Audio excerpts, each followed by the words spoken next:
En janvier et février, l'administration portuaire de Québec, qui je rappelle, agit à titre de maître d'œuvre du projet pour la ville, a lancé un appel d'offres pour la construction de la passerelle.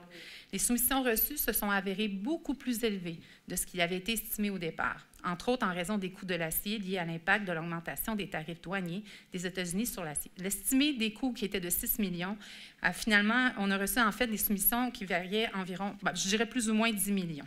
Nous avons donc décidé de reporter le projet de la passerelle, le temps de voir comment le marché et le prix de l'acier évolueront. On va bonifier finalement les aménagements dans l'an passé sur Dalhousie de mai à octobre avec une voie cyclable dans la chaussée entre la rue Saint-Antoine et le pont-Levis. Cette solution nous permettra de répondre rapidement aux enjeux de cohabitation entre les automobilistes, les cyclistes, les piétons dans le secteur.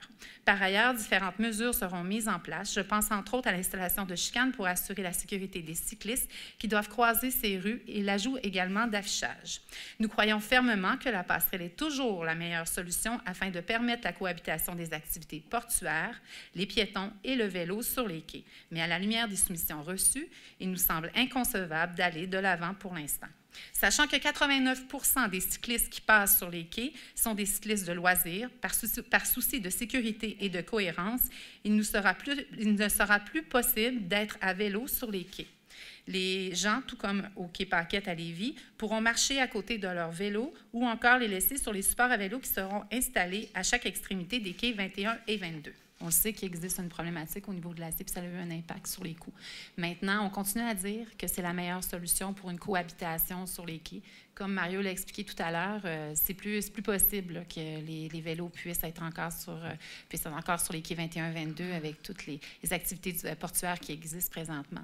Donc, on avait pris le temps. Je ne sais pas si vous vous rappelez, on a fait un document, on a vraiment regardé, parce qu'en 2016, il y a une décision qui a été prise, parce que c'est depuis 2016 qu'on voit qu'il y a une problématique. Il y a eu des essais en 2016, 2017, on est arrivé en 2018, puis on a fait vraiment le tour de la question avec Marc Desrivières. On a pris le temps de regarder vraiment toutes les options possibles. Et si on voulait cette cohabitation-là, c'était la meilleure solution et ça l'est encore la meilleure solution.